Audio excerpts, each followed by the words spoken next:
विद्यार्थी मित्रांनो, आज आपण टेस्ट आणि एक्झामिनेशन अर्थात चाचणी आणि परीक्षा या संदर्भात अधिक माहिती मिळवूया. चाचणी म्हणजे काय? तर अध्ययन अध्यापनाची क्रिया सुरू असताना त्यांना कितपत समजलेले आहे हे अधूनमधून तपासण्याची क्रिया म्हणजे चाचणी होय. बऱ्याच वेळेला काय होतं की शिक्षक युनिट क्रमांक 1 सुरू करतात. सुरू केल्यानंतर ते संपतंही आणि लगेचच युनिट क्रमांक 2 सुरू करतात. पण होतं काय की युनिट क्रमांक 1 मध्ये सर्वच गोष्टी सर्व विद्यार्थ्यांना समजलेल्या असतील असं नाही. तर काही विद्यार्थ्यांना काही गोष्टी समजलेल्या असतील, तर काही विद्यार्थ्यांना दुसऱ्या काही गोष्टी समजलेल्या असतील. विद्यार्थ्यांची चाचणी परीक्षा घेऊन विद्यार्थ्यांना कितपत समजलेलं आहे हे बघता येतं. आणि मग जेव्हा चाचणी परीक्षेचा निकाल येतो तेव्हा ज्या विद्यार्थ्यांना एखादी गोष्ट समजलेली नसेल तर शिक्षक तो विषय भाग पुन्हा विद्यार्थ्यांना समजून सांगतो. म्हणजे हा चाचणी परीक्षेचा अत्यंत महत्त्वाचा फायदा आहे. त्याचे अजून काही फायदे आहेत ते आपण बघूया. एक, विद्यार्थ्यांना कितपत समजले हे पडताळून पाहता येतं. नंबर 2, विद्यार्थ्यांना समजले नसेल तर शिक्षकांना आपली अध्यापन पद्धती बदलता येते. अगदी बरोबर आहे. जर समजा एखादा टॉपिक जर विद्यार्थ्यांना नीट समजला नसेल तर त्या टॉपिकसाठी किमान शिक्षकांना काही शैक्षणिक साहित्य वाढवावे लागतील. अध्यापनाची पद्धती त्यांना कदाचित बदलावी लागेल आणि त्यामुळे तो विषय भाग पुन्हा विद्यार्थ्यांना चांगल्या पद्धतीने समजू शकतो. नंबर 3, एखाद्या शाळेत एकाच वर्गाच्या अनेक तुकडे असतील तर इतर सर्व वर्गांची अध्ययन स्थिती सारखी आहे किंवा नाही हे सुद्धा लक्षात येतं. नंबर 4, सर्वंकष व सातत्यपूर्ण मूल्यमापन केल्यामुळे विद्यार्थी सतर्क असतात. हा अत्यंत महत्त्वाचा फायदा आहे. नाहीतर बरेच विद्यार्थी गाफील राहतात की युनिट नंबर 1 झालं शिकवून, त्याच्यानंतर युनिट नंबर 2 झालं, युनिट नंबर 3 झालं, युनिट नंबर 4 झालं आणि मध्ये कोणतीही परीक्षा जर विद्यार्थ्यांची घेतली नाही तर विद्यार्थी अभ्यास करण्याच्या ऐवजी मोबाईलमध्ये किंवा खेळण्यामध्ये गुंग असतात. आणि मग जेव्हा अचानक परीक्षेचे टाईमटेबल लागतं की प्रथम सत्र परीक्षा आहे, तर अशा वेळेला काय होतं, जे विद्यार्थी अलर्ट नसतात, सतर्क नसतात, अशा विद्यार्थ्यांना मग सत्र परीक्षा ही अत्यंत डोकेदुखी बनते. अशा विद्यार्थ्यांना चांगले गुण हे मिळत नाही.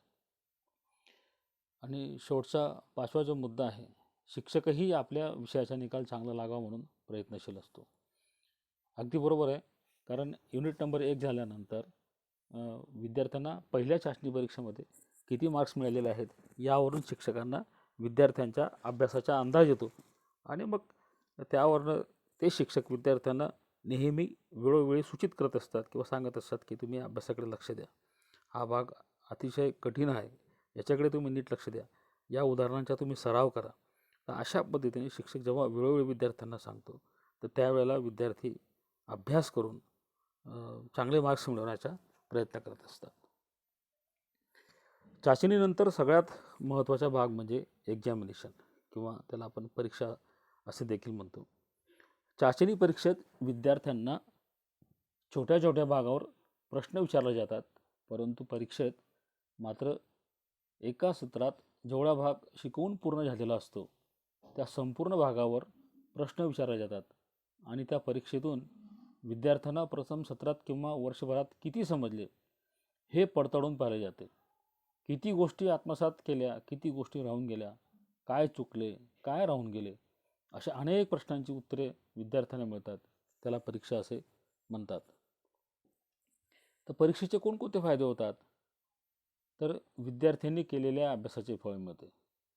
नंबर 2, परीक्षेच्या निकालामुळे वेगवेगळ्या शाळांची तुलना करता येते. हे तर आपल्याला सगळ्यांना माहितीच आहे की जेव्हा निकाल लागतात, विशेषतः 10वीचा निकाल जेव्हा लागतो तेव्हा त्या शहरातील सर्वच पालकांचे, सर्वच विद्यार्थ्यांचे, सर्वच मुख्याध्यापकांचे, सर्वच संस्थाचालकांचे, सर्व शिक्षकांचे लक्ष शाळेच्या निकालाकडे असते. आणि जेव्हा SSCचा निकाल लागतो तर त्यावेळेला असं लक्षात येतं की ज्या शाळेचा निकाल खूप चांगला असतो तर त्या शाळांकडे पाहण्याचा पालकांचा दृष्टिकोन देखील बदलतो आणि मग पुढच्या वर्षी साहजिकच त्या शाळांमध्ये प्रवेशासाठी खूप गर्दी होते आणि म्हणून परीक्षेचा निकालसुद्धा खूप काही सांगून जातो. नंबर 3, त्याच शाळेच्या वेगवेगळ्या तुकड्यांची आपापसात तुलना करता येते. समजा एखादा शिक्षक समजा 2 तुकड्यांना शिकवत असेल आणि निकाल जर कमी जास्त लागला तर तिथं मात्र शिक्षक ज्या वर्गाचा निकाल कमी लागला त्या विद्यार्थ्यांना सांगून, त्यांना रागवून, त्यांना बोलून त्यांचा निकाल ते वाढवू शकतात. परंतु जर एखाद्या शाळेत 4 तुकडे असतील, 4ही तुकड्यांना अलग अलग शिक्षक असतील आणि 4 तुकड्यांपैकी एका तुकडीचा निकाल जर कमी लागला असेल, तेव्हा मात्र मुख्याध्यापक त्या शिक्षकाला बोलवून त्यांना समज देतात की इतर तुकड्यांचा निकाल चांगला आहे, तुमचा निकाल चांगला नाही.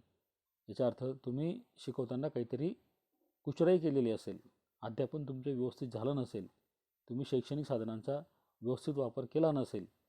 तर अशा पद्धतीने मुख्याध्यापक काय करतात, त्या शिक्षकांना समजावून सांगत असतात. त्याचा परिणाम असा होतो की ते शिक्षकसुद्धा पुढच्या वेळेस विद्यार्थ्यांना चांगलं शिकवण्याचा प्रयत्न करतात. यानंतर चौथा फायदा आहे, विद्यार्थ्यांना प्रात्यक्षिक परीक्षेत किती आले त्याचाही पडताळा येतो. आता ही जी प्रात्यक्षिक परीक्षा असते, साधारणतः प्रयोगाची प्रात्यक्षिक परीक्षा घेतली जाते. आपल्याला सगळ्यांना माहीतच आहे. जे विद्यार्थ्यांना वर्षभरात जे काही प्रयोग घेतले जातात त्या प्रयोगांची प्रात्यक्षिक परीक्षा वर्षाच्या शेवटी घेतली जाते. तर प्रात्यक्षिक परीक्षेचे उद्दिष्ट काय असतात की विद्यार्थ्यांना शैक्षणिक साहित्य चांगल्या पद्धतीने हाताळता येणं अत्यंत आवश्यक आहे. नंबर 2, विद्यार्थ्यांना प्रयोग व्यवस्थित करता येणं अत्यंत आवश्यक आहे. नंबर 3, प्रयोग करत असताना जो काही वायू तयार होतो किंवा जी काही निरीक्षणं त्या ठिकाणी येतात किंवा जे काही मापन त्या ठिकाणी येतं ते त्याला व्यवस्थित घेता येणं. आणि नंबर 4, त्या सगळ्या निरीक्षणांची त्याला व्यवस्थित तक्त्यामध्ये मांडणी करता येणं आवश्यक आहे आणि सरतेशेवटी त्या विद्यार्थ्याला त्या प्रयोगाचा निष्कर्ष काढता येणं अत्यंत आवश्यक आहे. ही सर्व कौशल्य आहेत आणि या सर्व कौशल्यांचा समजा पडताळा जर त्यांना घ्यायचा असेल तर प्रात्यक्षिक परीक्षेशिवाय दुसरा मार्ग नाही. म्हणून प्रात्यक्षिक परीक्षेचं अत्यंत महत्त्व आहे. म्हणून हा अत्यंत महत्त्वाचा फायदा या प्रात्यक्षिक परीक्षेचा आहे. नंबर 5, विद्यार्थ्यांनी क्रीडा क्षेत्रात किती प्रावीण्य मिळवलेले आहे हे देखील तपासून पाहता येते. आता केवळ प्रात्यक्षिक परीक्षा महत्त्वाची आहे असं नाही, तर खेळसुद्धा अत्यंत महत्त्वाचा आहे. म्हणजे केवळ फक्त विद्यार्थ्यांनी अभ्यासातच पुढे असलं पाहिजे असं नाही, तर खेळातसुद्धा त्यांनी किती प्रावीण्य मिळवलेलं आहे हेही तपासून पाहता येतं. त्यासाठी विद्यार्थ्यांची खेळांची परीक्षा घेतली जाते. त्यासाठी 100 मीटर धावणे, त्याच्यानंतर लांब उडी, उंच उडी, तिहेरी उडी, गोळाफेक, थाळीफेक किंवा वेगवेगळे सामने आपापसात भरवले जातात आणि त्यावरनं विद्यार्थ्यांच्या क्रीडा क्षेत्रात किती प्रावीण्य आहे हे तपासून पाहिलं जातं. त्याच्यानंतर 6वा जो फायदा आहे तो म्हणजे विद्यार्थ्यांची तोंडी परीक्षा देखील घेतली जाते. मराठी, हिंदी, इंग्रजी, इतिहास, भूगोल, गणित आणि विज्ञान या सर्वच्या सर्व विषयांची तोंडी परीक्षा ही घेतली जाते आणि या तोंडी परीक्षेतून विद्यार्थ्यांच्या स्मरणशक्तीचं मापन केलं जातं. विद्यार्थ्यांना किती लक्षात आहे, विद्यार्थ्यांची कविता किती पाठ आहे, विद्यार्थ्यांचे प्रश्न किती पाठ आहेत, विद्यार्थ्यांच्या सनावळ्या किती पाठ आहेत, विद्यार्थ्यांची गणिताची सूत्र किती पाठ आहेत, विद्यार्थ्यांच्या विज्ञानाच्या संज्ञा किती पाठ आहेत, या सगळ्या गोष्टींची पडताळणी तोंडी परीक्षेतून घेता येते. आणि 7वा फायदा आहे, विद्यार्थ्यांच्या बोधात्मक, भावात्मक आणि क्रियात्मक क्षेत्रात किती विकास झाला आहे हे लक्षात येतं. विद्यार्थ्यांचा बोधात्मक म्हणजे बौद्धिक विकास, भावात्मक म्हणजे भावनिक विकास आणि क्रियात्मक म्हणजे क्रिया कौशल्यांचा विकास. या तिन्ही क्षेत्रामध्ये विकास किती झालेला आहे हे परीक्षेच्या माध्यमातून शिक्षकांना पाहता येतं. आता परीक्षेचे प्रकार नेमके किती आहेत, टाईप्स ऑफ एक्झामिनेशन. तर मित्रांनो, परीक्षेचे एकूण 3 प्रकार आहेत. एक म्हणजे तोंडी परीक्षा, नंबर 2 लेखी परीक्षा आणि नंबर 3 प्रात्यक्षिक परीक्षा. आता तोंडी परीक्षेबद्दल आपण एवढंच बघितलं की तोंडी परीक्षा ही सर्व विषयांची होते आणि त्यासाठी जे प्रश्न असतात, भाषा असेल तर कविता विद्यार्थ्यांना पाठ करायला दिली जाते. म्हणी, वाक्प्रचार इत्यादी विद्यार्थ्यांना पाठ करायला दिले जातात किंवा विरुद्धार्थी शब्द, समानार्थी शब्द हे विद्यार्थ्यांना पाठ करायला सांगितले जातात. त्याच्यानंतर इतिहास असेल तर सनावळ्या विद्यार्थ्यांना पाठ करायला सांगितले जातात किंवा इतर जे विषय असतात ते इतर विषयांचे सुद्धा वेगवेगळे प्रश्न असतात ते विद्यार्थ्यांना दिले जातात आणि त्यांच्याकडनं तोंडी परीक्षेच्या माध्यमातून विद्यार्थ्यांची स्मरणशक्तीची परीक्षाही घेतली जाते. त्यानंतर प्रात्यक्षिक परीक्षा. तर प्रात्यक्षिक परीक्षेबद्दल सुद्धा आपण माहिती मिळवलेली आहे. प्रात्यक्षिक परीक्षेमध्ये सुद्धा काय केलं जातं की विद्यार्थ्यांना एखादा प्रयोग दिला जातो आणि तो प्रयोग विद्यार्थ्यांना करायला लावला जातो आणि विद्यार्थ्यांनी जर तो प्रयोग अगदी बरोबर केला असेल, त्याची निरीक्षणं बरोबर मांडली असेल, निष्कर्ष व्यवस्थित लिहिला असेल, आकृती बरोबर काढली असेल तर अशा विद्यार्थ्यांना पैकीच्या पैकी मार्क दिले जातात आणि त्याचा फायदा असा होतो की विद्यार्थ्यांना चांगले मार्क्स मिळतात. त्यांची ॲव्हरेज ही त्या ठिकाणी वाढते. त्यांच्या परीक्षेचा निकाल हा चांगल्या पद्धतीने वाढतो. आणि सगळ्यात तिसरी महत्त्वाची परीक्षा म्हणजे लेखी परीक्षा. लेखी परीक्षा म्हणजे काय? जिथे विद्यार्थ्याला प्रत्यक्ष लिखाणकाम करायचं असतं, वर्णनात्मक लिखाणकाम करायचं असतं, म्हणून अशा परीक्षेला लेखी परीक्षा असं म्हणतात. ते विद्यार्थी प्रश्नाचं उत्तर लिखित स्वरूपामध्ये लिहित असतो. तर याचे मुख्य 2 प्रकार आहेत. एक म्हणजे निबंधवजा प्रश्न आणि दुसरा वस्तुनिष्ठ प्रश्न. सुरुवातीला आपण निबंधवजा प्रश्न असं बघूया. निबंधवजा या शब्दातच त्याचा अर्थ दडलेला आहे. ज्याचे उत्तर निबंधासारखं आपल्याला लिहिता येतं म्हणून त्याला निबंधवजा असं म्हणतात. म्हणजे याचे 2 भाग आहेत, पुन्हा 2 प्रकार आहेत. म्हणजे ज्या प्रश्नाचे उत्तर लांबलचक असतं त्याला दीर्घोत्तरी प्रश्न असं म्हणतात, तर ज्या प्रश्नाचे उत्तर थोडं कमी लांबीचे असतं त्याला लघुत्तरी प्रश्न असे म्हणतात. वस्तुनिष्ठ प्रश्नाचे काही प्रकार खाली दिलेले आहेत. पहिला जो प्रकार आहे पूर्ती करणारे प्रश्न, यालाच आपण रिकाम्या जागा भरा असं म्हणतात. समजा एखाद्या प्रश्नामध्ये 5 रिकाम्या जागा दिलेल्या असतील, तर जिथं रिकामी जागा असतील तर त्या रिकाम्या जागेमध्ये त्या विद्यार्थ्याने अचूक शब्द तो त्याने आठवून त्या ठिकाणी लिहायचा असतो आणि ती रिकामी जागा पूर्ण करून लिहायची असते. किंवा काही ठिकाणी फक्त प्रश्न क्रमांक आणि ती रिकामी जागा असं लिहायला सांगितलेलं असतं तरीसुद्धा चालतं. तर अशा प्रकारचे जे प्रश्न असतात तर या प्रश्नांमधून विद्यार्थ्यांच्या स्मरणशक्तीची ही परीक्षा ही घेतली जाते, म्हणून त्यांना प्रत्यावाहनात्मक प्रश्न देखील म्हणतात. त्यानंतर द्विपर्यायी प्रश्न. द्विपर्याय म्हणजे काय की ज्याच्यामध्ये 2 पर्याय आहेत, अशा प्रकारच्या प्रश्नांना द्विपर्यायी प्रश्न असं म्हणतात. म्हणजे एखादा प्रश्न असतो, रिकामी जागा दिलेली असते आणि त्या रिकाम्या जागेमध्ये 2 पर्यायांपैकी योग्य पर्याय निवडून त्या विद्यार्थ्याने तो पर्याय त्या ठिकाणी अचूकपणे लिहायचा असतो आणि ते वाक्य पुन्हा त्या ठिकाणी लिहायचं असतं. त्याला द्विपर्यायी प्रश्न असे म्हणतात. आता इथं 2 पर्याय दिल्यामुळे साहजिकच विद्यार्थ्यांना काम थोडं सोपं पडतं, कारण इथं 2 पर्यायांपैकी एक पर्याय त्याला ओळखता येतो. आता इथं ओळखण्याची ही जी क्रिया आहे त्याला प्रत्याभिज्ञान असं म्हणतात. म्हणून हा जो प्रश्न आहे द्विपर्यायी प्रश्न हा प्रत्याभिज्ञानात्मक प्रश्न आहे. पूर्ती करणारा जो प्रश्न होता तो प्रत्यावाहनात्मक प्रश्न होता, तर द्विपर्यायी प्रश्न हा प्रत्याभिज्ञानात्मक प्रश्न होता. त्याच्यानंतर बहुपर्यायी प्रश्न. बहुपर्याय म्हणजे काय? ज्याच्यामध्ये 2पेक्षा जास्त पर्याय असतात त्याला बहुपर्यायी प्रश्न असं म्हणतात. साधारणतः 4 पर्यायांचा प्रश्न हा असतो.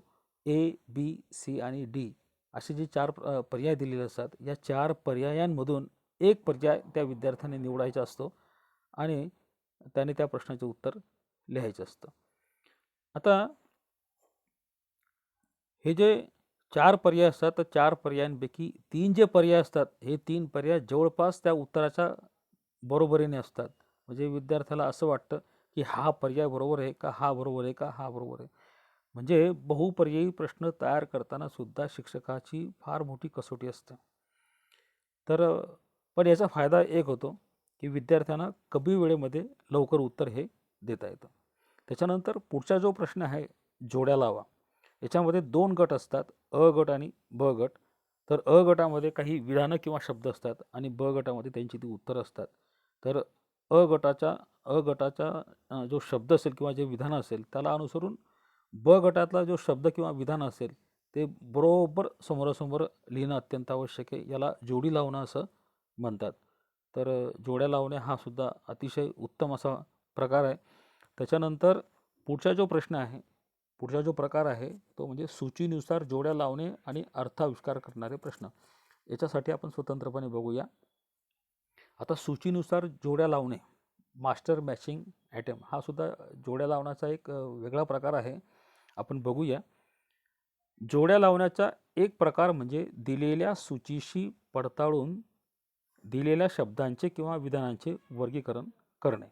आता कसं ते आपण बघूया. आता समजा प्रश्न आहे कार्यकारण संबंध ओळखा. कार्यकारण संबंध ओळखा याचा अर्थ काय? कार्य आणि कारण, की ज्या विधानांमध्ये कार्य पण आहे आणि कारण पण आहे, हां, ज्याच्यामुळे ज्या कारणामुळे कार्य होतं त्याला कार्यकारण असं म्हणतात. आता कार्यकारण संबंध असणारी कोणती विधानं आहेत आपण बघूया.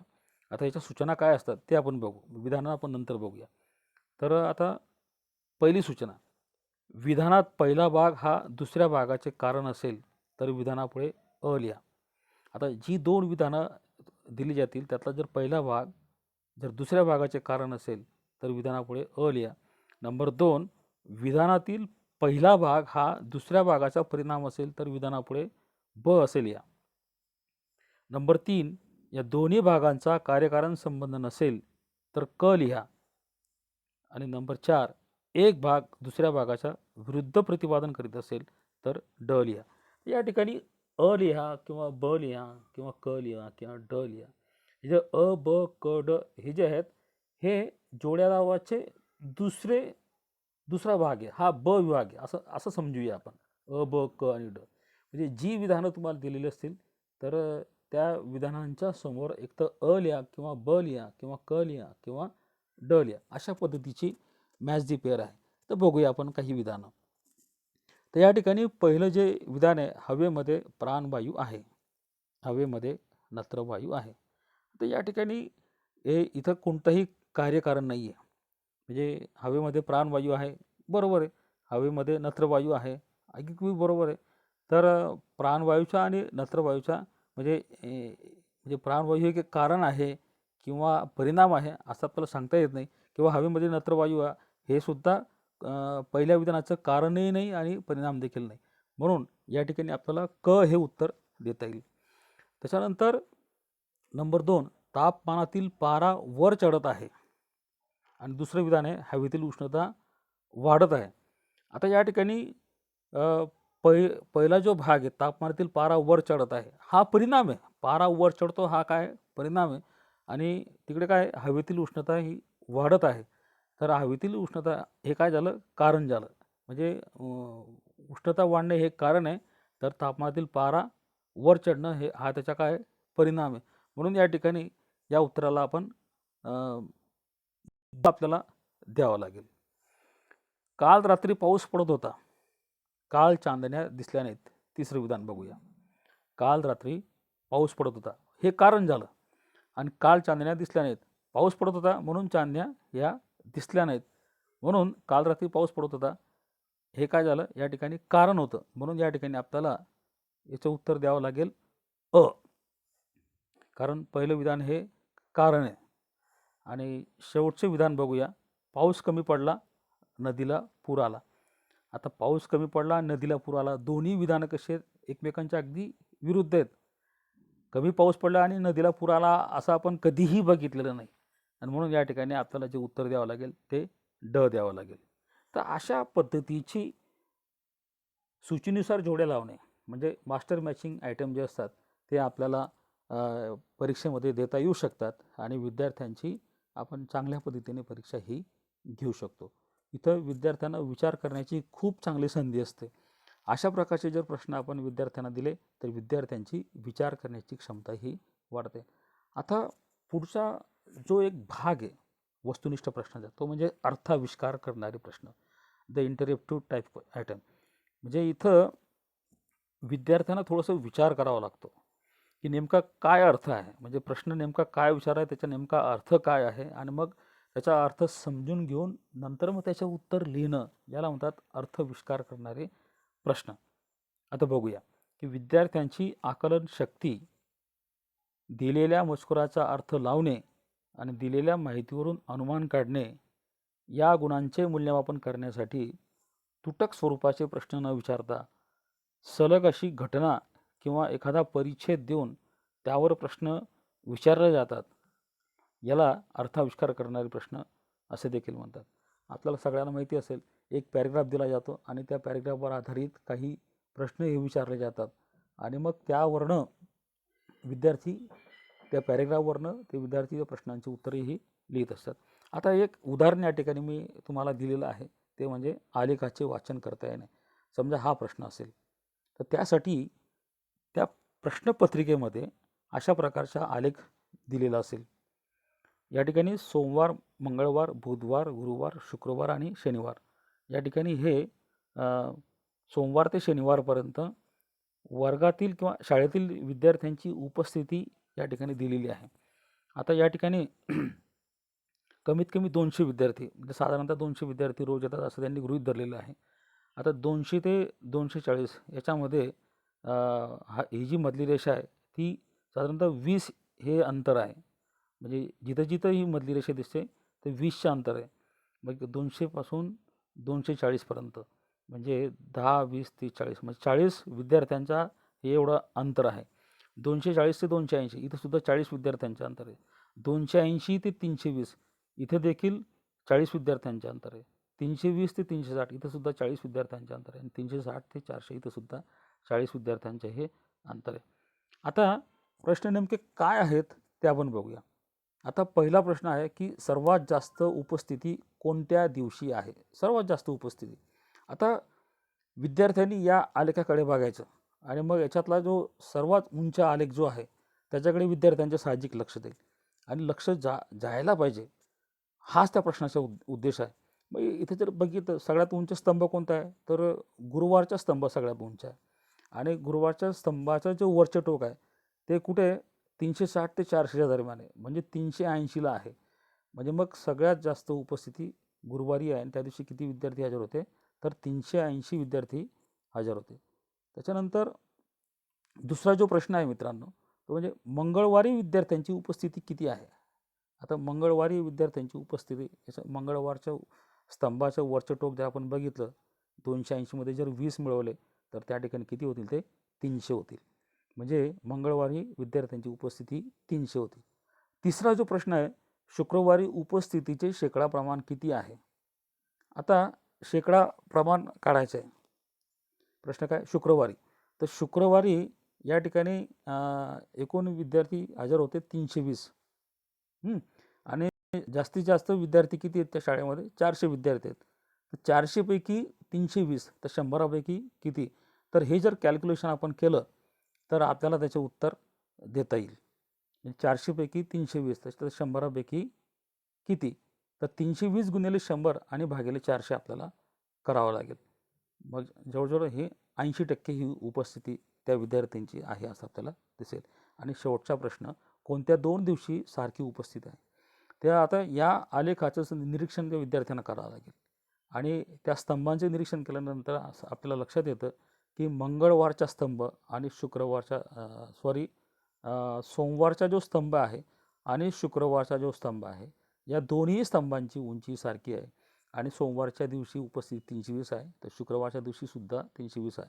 म्हणून आपल्याला या प्रश्नाचं उत्तर असं देता येईल की सोमवार आणि शुक्रवार या 2 दिवशी विद्यार्थ्यांची उपस्थिती सारखी आहे. तर अशा पद्धतीने सोमवार ते शनिवार या एका आठवड्याच्या विद्यार्थ्यांच्या उपस्थितीच्या संदर्भातला हा प्रश्न होता आणि हा प्रश्न विद्यार्थ्यांना आलेखाच्या मदतीने तो सोडवता येतो आणि त्यावरून कोणत्या विद्यार्थ्यांची अर्थविष्कारण करण्याची क्षमता चांगली आहे तर अशा विद्यार्थ्यांना जास्तीत जास्त मार्क्स हे त्या ठिकाणी मिळू शकतात.